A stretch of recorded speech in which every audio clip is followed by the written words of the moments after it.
По повод 24 мај, денот на големите македонски и сесловенски просветители Кирил и Методи, државниот врв на Република Македонија и лидерите на политичките партии упатија честитки. Двајцата браќа просветители внесоа нов импулс во верата и културата на сите словенски народи, за што говори и фактот дека денеска се патрони на Европа. Се потенцира во честитката од председателот на Македонија Ѓорѓе Иванов. Темел на културолошкиот процес, создавањето на словенската азбука глаголица, мисијата на просветителите Свети Кирил и Методи е сваќање за развојот и за ширењето на словенската цивилизацијска свест и најдобро се изразени преку просветителскиот континуитет на Кирило-Методиевите ученици, големите дејци Свети Климент и Свети Наум.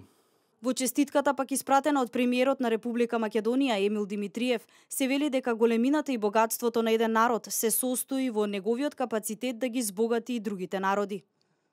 Нивното дело да продолжи да биде инспирација за да продолжиме да создаваме дела и вредности кои ќе бидат од интерес за сите граѓани на нашата земја, кои ќе ги подобруваат економскиот стандард, условите во образованието, можностите во културата и ќе помогнат во напредувањето на сите општествени сфери.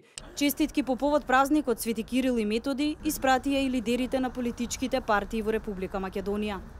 Кирил и Методи со своето делување и работење овозможија поголема рамноправност на народите во своето време, спротивставувајќи се на дотогаш ограниченото сваќање дека знаењето и науката треба да се пренесуваат на само неколку тогашни јазици, ја проширија писменоста во дотогаш невидени размери и простори и допринесоа за напредување на науката во целост.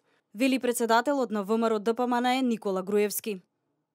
Со поставување на темелот на писменоста, задолжени сме сите да го негуваме и развиваме јазикот како наш идентичен белег, се наведува во честитката испратена од председателот на СДСМ Зоран Заев. Да извлечеме поука дека само преку препознавање на вредностите за колективно добро, преку верба во визијата дека тоа е можно, преку голема заедничка макотрапна работа, може да ги поместиме границите, да ја развиеме нашата самосвест и самобитност и да се издигнеме на културно и општествено ниво. Честитка по повод денешниот празник до МПЦ и архиепископот Охридски Македонски господин Стефан испрати и директорката на Комисијата за односи со верските заедници и религиозни групи, Валентина Божиновска. Во време на слобода и демократија и во време на големи предизвици, јазикот треба да го чуваме, негуваме и почитуваме, бидејќи така ја вреднуваме нашата култура и традиција, нашата историја и меморија. На тој начин го воздигнуваме нашето име и идентитет, а со тоа одавајќи им достојна почит на светите Кирил и Методи, стои во честитката на Божиновска.